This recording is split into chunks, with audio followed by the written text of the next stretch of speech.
Good morning, and welcome to the National Association for Fixed Annuities webcast. I'm Chuck DiVincenzo, President and CEO at NAFA.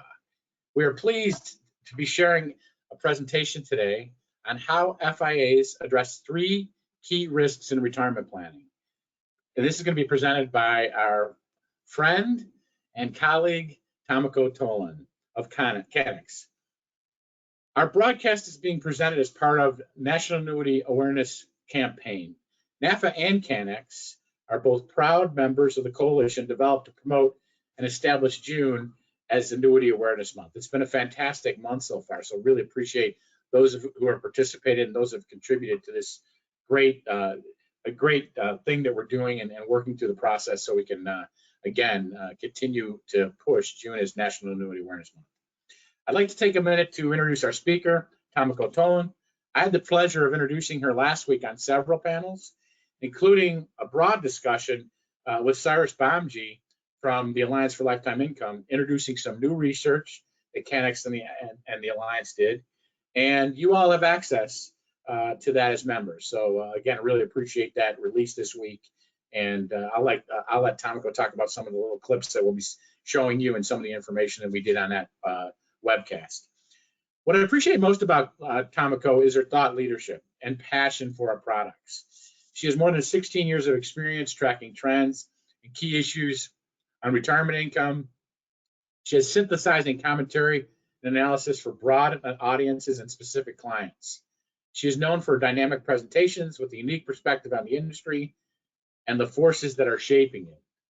Tamiko is also a NAFA board member and a member of NAFA's Education Committee. Good morning, Tamiko. We appreciate you sharing more of your expertise today.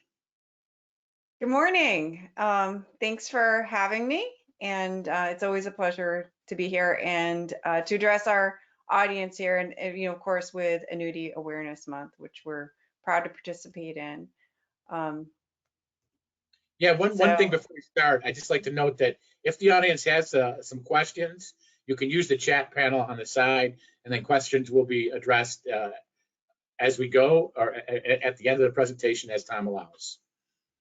Thank you so much, Tamiko. Sure.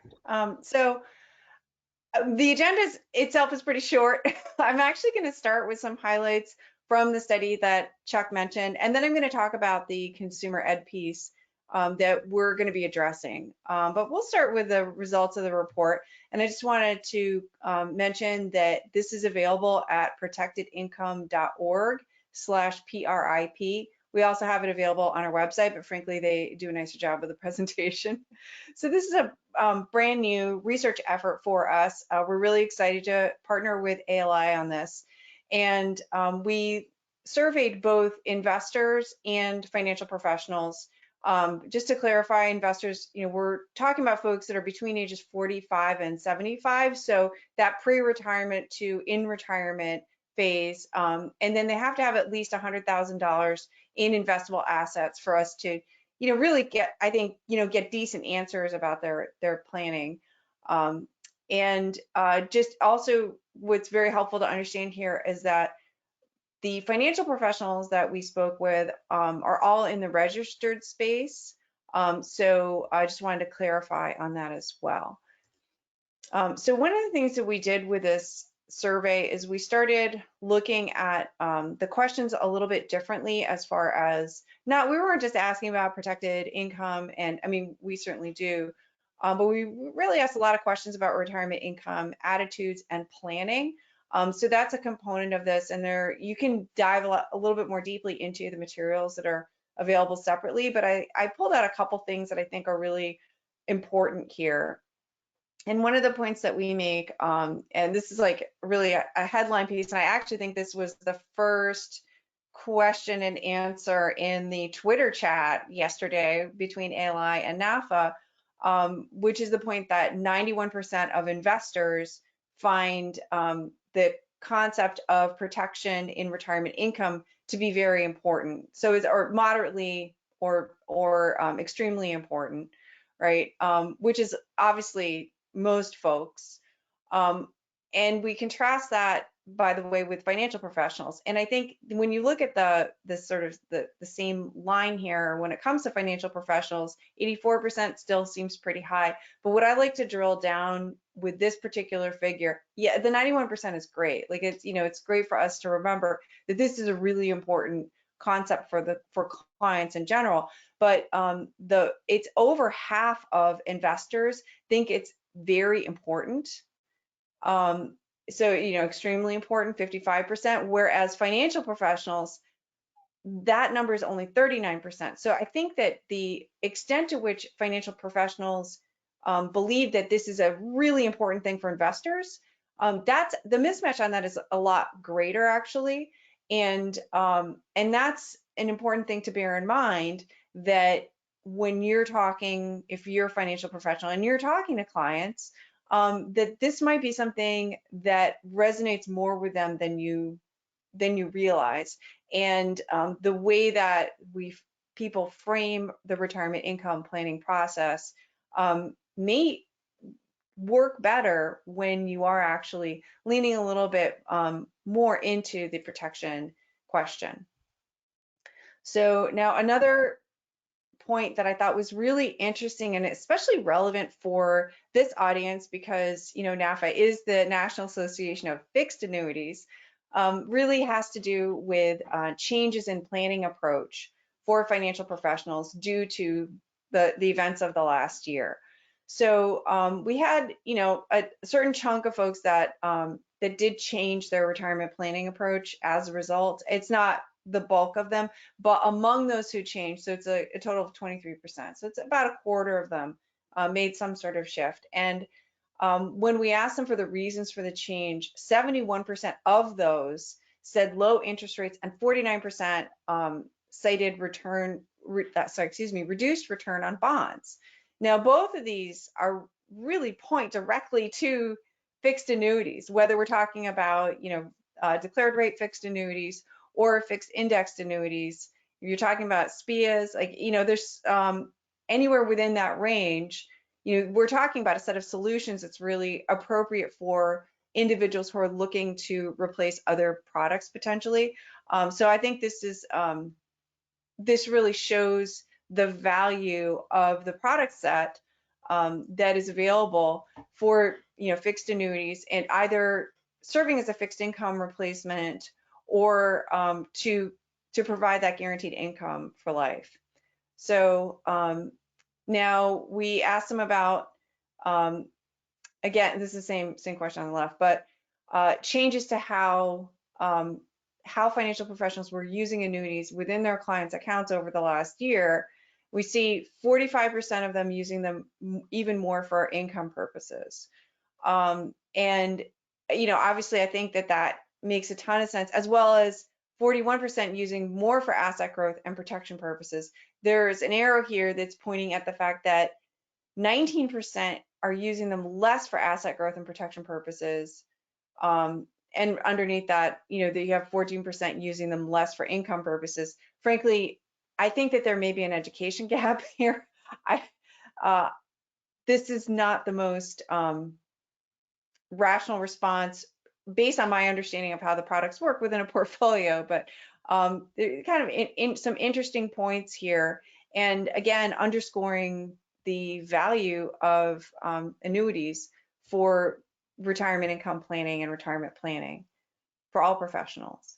So this is another interesting, frankly, not very surprising statistic. I'm almost surprised it's not a little bit stronger here, but for the question to investors about your satisfaction with your financial advisor, we do see an increase in those who are extremely satisfied with clients who have an annuity versus not have an annuity. So we like to make the point that and I think this really connects to that idea of protection that financial advisors may be underestimating how important that the protection piece is, that when you put an annuity in place, you are really increasing the satisfaction of clients. And it's not really because they love the word annuity, it's because they love what annuities do for them and the amount of protection and security that they get out of that. So I welcome you to visit our website or going to protectedincome.org/PRIP to get even more insights. There's a lot of great stuff on there. And if you want to get more information about the study, and feel free to reach out to me, of course. But I'd like to move on to the education series, and specifically we're talking about the fourth piece in the series. Not that you need to know the sequence, but that actually is how they're laid out on the page as well. So annuities and retirement planning. And if you go to the NAFA website, under the education, on the top tab, there's an education site where all the materials there. If you're not already aware of this, all the materials on that page are available. There's no firewall for members only. This is freely available to the public. We're really very excited about being able to support NAFA and the members and financial professionals and frankly all the clients out there who may be looking for additional materials to support understanding how annuities fit into the plan. All right, so like I say, feel free to go and check that out.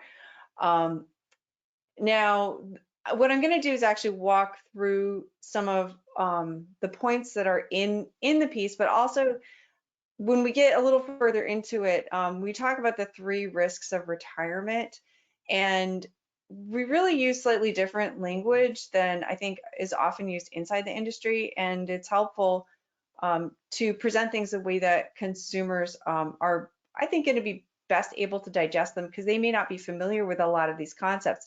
And I do this myself, where I don't really remember that not everybody understands like sequence of returns risk, and then having to explain the concept. And sometimes I think you can get a little bit caught up in some of these issues where there's maybe some unnecessary education that we want to deliver to folks, because the basic concept you may be able to deliver a little bit more simply. So we all know that the conversion of savings to income, this is a huge challenge for financial professionals out there. Retirement planning is really very different from accumulation, which is frankly a lot more straightforward. It's a multi-dimensional problem, and because of that, it's very different, and I don't think we're used to talking about that. So for some consumers, some investors out there, this may really be a different way of thinking about things. Frankly, I think that's also the case for many financial professionals as well. Again, linking into the results from the well, they're calling it PRIP study. It's this idea of protection and the importance of implementing protection and providing safety to clients within retirement planning. It's really like it's kind of a different game, frankly. And we all know how hard it is to generate income reliably. Again, kind of linking up to some of the results from the study, low interest rates, which, by the way, yeah, I know that the COVID pandemic has really underscored the challenges around low interest rates because they got so historically low. But frankly, we've been in a low interest rate environment for some time, and I think these challenges are really, it's a continuation of what's been there for a while. But having to deal with low interest rates makes certain strategies just not as functional. For example, bond laddering, right, or relying on CDs. We all know that whether you're looking for that safety, in accumulation, like with a CD. And it's always been true that fixed annuities can give a better yield, and there's a lot of value to that, but it becomes even more obvious as other rates really hit the floor. But it's also true on the income generation side, that there are a lot of benefits to it. So now within the piece, we do talk about safe accumulation, and we devote more to the income piece because that is the much more complicated element. The other thing is so looking at a fixed annuity as a fixed income replacement, yes, this is very appropriate before people actually retire, especially, as they near retirement age, and they're really looking to add some safety to their portfolios. But frankly, they can also serve as just a fixed income replacement before retirement, but that need also can exist after retirement. So accumulation is, in this case, and when we talk about the fixed income aspect of using fixed annuities, it's not really restricted just to before retirement and then after retirement. It's got to be an income story only. So after the fact, certainly there could be a need for a fixed income allocation. And underneath here, at the bottom of this page, we don't need to fixate on this because, I assume that anybody showing up to a NAFA webinar knows these things, but this is just a piece that I pulled from the study just to show like a very basic and clear, hopefully a simple and clear illustration of the differences between like a MYGA and a fixed indexed annuity in ways that people can understand. So we also talk about annuities improving the chance of success for a retirement plan. And I just wanted to mention that this is something we refer to in the piece. It's a great topic for clients and any investors. We don't go into details on this, and we don't really discuss, say, like the analytical methods that we arrive at conclusions by. So we do mention in a couple different, there are 2 different places where this comes up. So I just wanted to bring up the support materials. There are 2 pieces. One was something that originally appeared in NAFA Outlook some years ago. This is from 2014. And this is really written more to a financial professional level. So that's actually a nice piece. And like I say, it was originally published through NAFA. That's available on our website. And then we also have a white paper. This is a lot more academic, but it goes into kind of the details of how we do the analysis of retirement success. And we have a whole calculation around this. And then using this ability, we look at what happens when you throw an annuity into the mix. How does that change the chance of success of a portfolio? So I just wanted to make sure these materials are here. If you are interested in exploring them further, particularly to kind of back up that part of the piece where we don't go into the technical aspects at all. So now getting on to the 3 risks in retirement, which is like our headline for this piece. So longevity risk is something we all talk about. And when we put this together, we spoke about outliving your savings, because really the focus is not on the risk, but what is the problem, right? Like we often say that, longevity isn't a problem, like living too long itself is not the problem. We don't want people to view it that way. There's a lot of jokes you can make around that. But the reality is that what people are worried about is outliving their savings. So that's really how we contextualize it. We don't talk about longevity per se, just to really make it relatable for more folks, that the annuity helps address this risk because, obviously you can get payments for the entirety of your life. So it's a very simple message, and using a little bit different language than I think we often use. And I'm fully guilty of this myself. So I'm not pointing fingers at others, just pointing at me. So inflation risk, and this has been a really hot topic lately. I'm not going to get into, positions on this. But, the point that we're making here is less around embedding that inflation risk into the income solution. There certainly are ways of doing that. But once you establish a strong base, then you are able to invest the rest of the portfolio more aggressively, because you can assume higher risk because you have that guarantee with the income floor. So, or even, with the accumulation guarantee there as well. So, they both work that way, but in particular, and, given the fact that we are dealing with longevity risk as well, obviously having that income base is really critical. And again, this is actually something that we've done in our work, and it's available in, I can't remember if I think that there are technical bits of that in both of those pieces that I mentioned earlier. So, not having to take withdrawals from, or significant withdrawals from the base portfolio really does affect that risk profile, and it enables you to invest in such a way that you can keep up with inflation, whatever that inflation may be. I'm not gonna go there.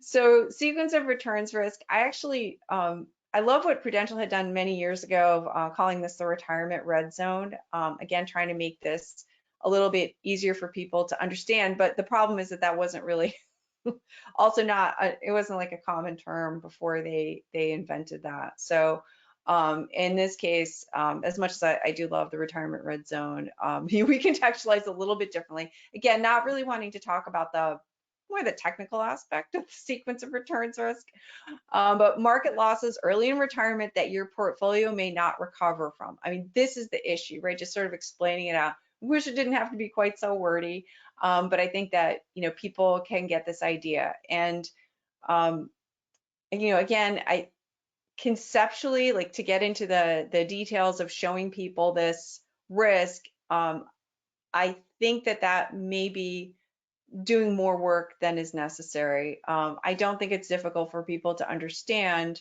that the exposing yourself to greater risk at a time when you're having to take money from that pool of money, is something you want to avoid, and any product that allows you to avoid it is going to be very helpful, and that's where the annuity fits in.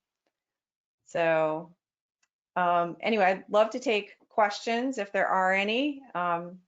And so again, the link to the study is available here, and I also have the specific link to the consumer site where this particular piece is, as well as the other pieces that we've partnered with NAFA on, and other consumer materials as well.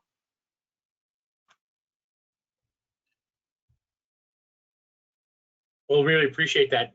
One question that came up is on your analysis of the disconnect between what advisors are seeing versus their clients, and that satisfaction. How do you feel like in terms of adding the annuity to the mix is again obviously another product, but also that looking at the details that you just were talking about, those risks related to retirement versus asset accumulation? So we did actually get into a little bit more on the specific utility, as far as planning, like breaking down the protection concept into the different elements. And I think that Chuck, am I going the right? I'm actually not completely certain I've nailed your question here. The question is that I think as advisors, people were so geared on asset accumulation and going through that process versus risk management on the other side on deaccumulation. So I just think that there's a real distinction there, and to understand that as we go forward, that they're two separate things, and the satisfaction is coming from the risk management. Yeah, I think, yeah, no, I think that you're absolutely true. But people generally associate the annuities much more with the income side as opposed to the accumulation protection side, and they find more value in that. So it's more recognized in general. Obviously, there are numbers on this if you go to the website. I don't remember, but I just, this is one of the things that we definitely saw.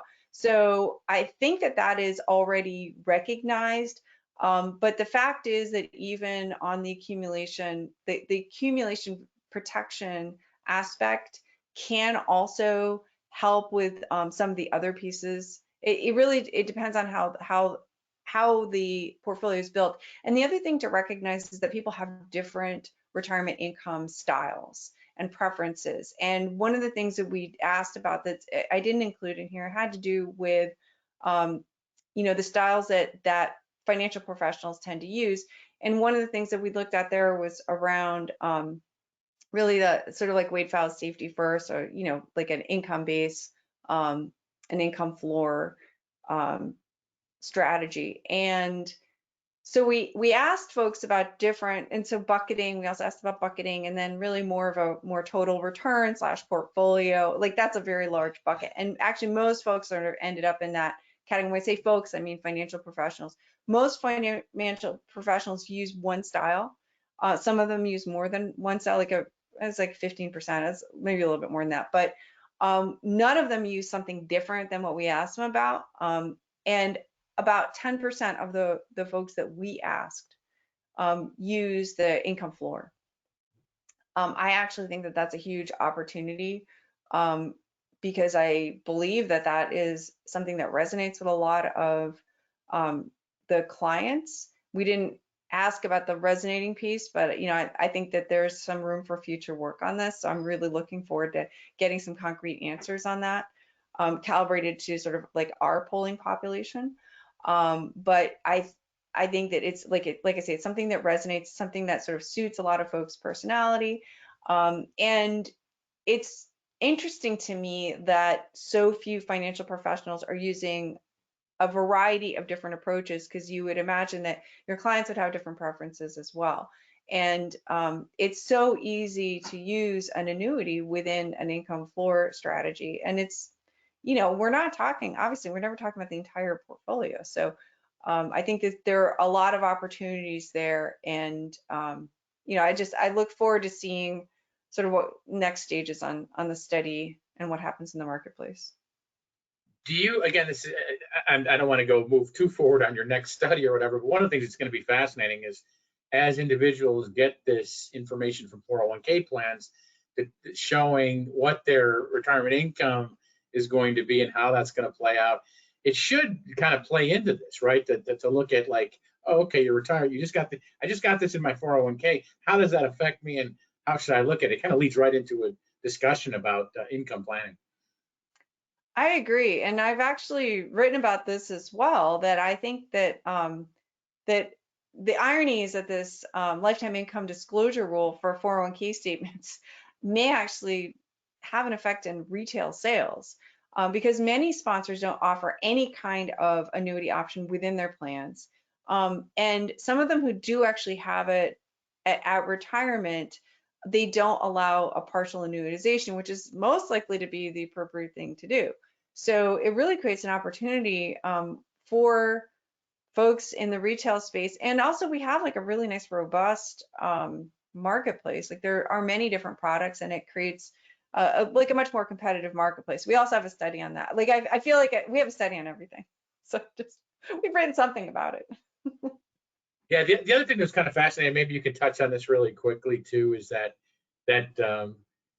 the issue in terms of what the way people are looking at things, you know, baby boomers versus Gen X and millennials, how that kind of played out. I thought that was really interesting, and you might want to just highlight that one more time for folks that, you know, the younger generations are actually more attuned to this than our baby boomers. Yeah.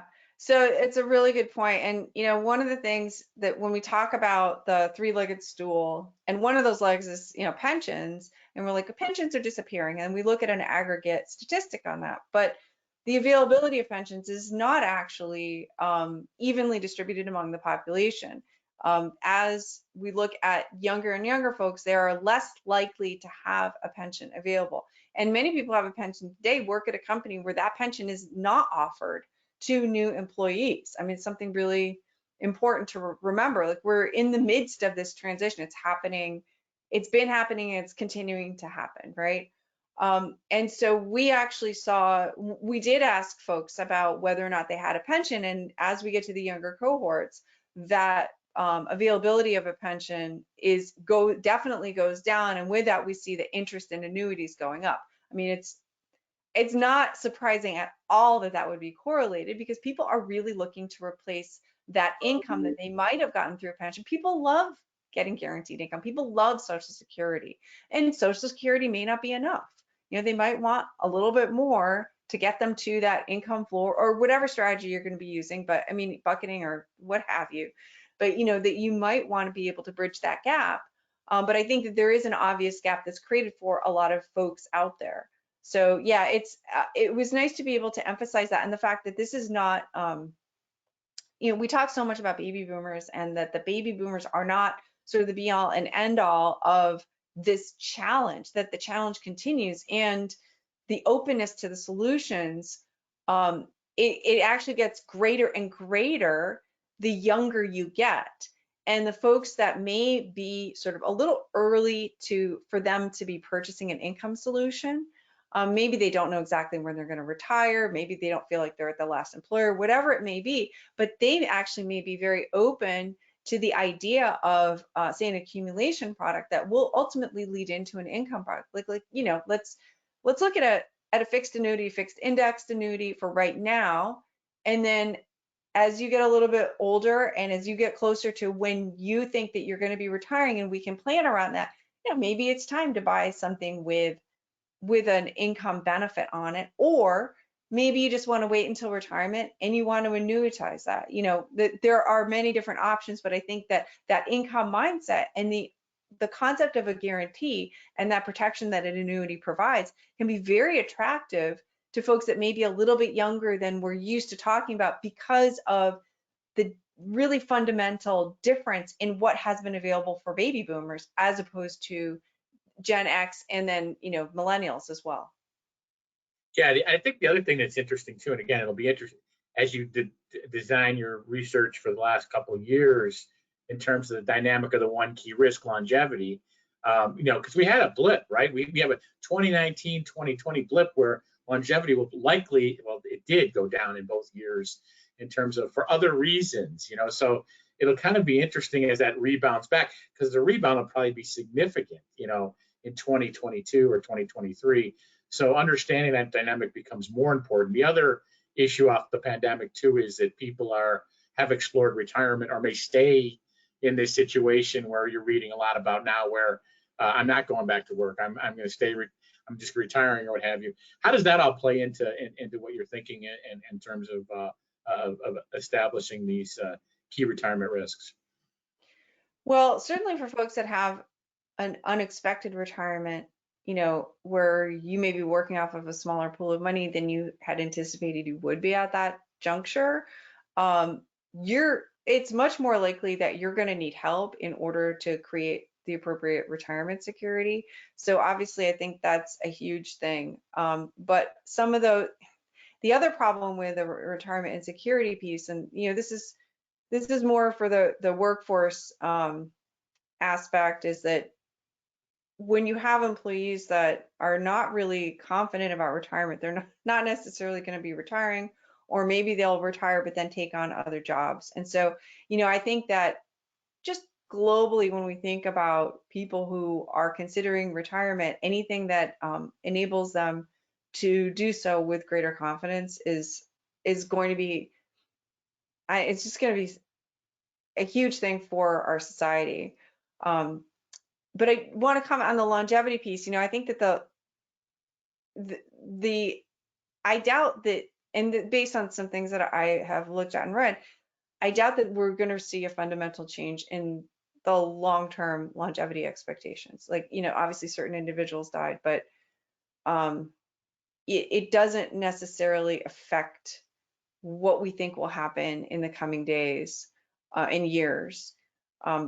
Although obviously there have been concerns about long haul COVID, but I haven't really seen any indication that we're expecting the longevity element to change. So that shouldn't be a red herring around longevity concerns. I think the concerns are still there just as much as they were before, and they would certainly be underscored by under savings by folks leaving the workforce early.